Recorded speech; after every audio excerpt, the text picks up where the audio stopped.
اليوم عندنا ايتام حلوين جايين لمدينة العاب نوارس كربلاء، راح نلعبهم ونونسهم.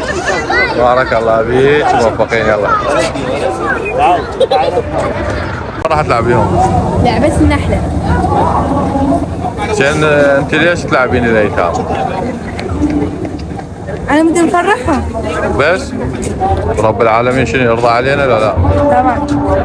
طبعا اكيد شكرا لمدينة العاب نوارس كربلاء اللي سامحة للايتام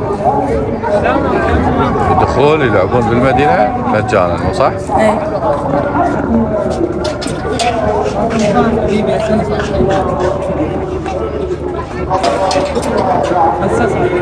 حتى القرد هم صاعد.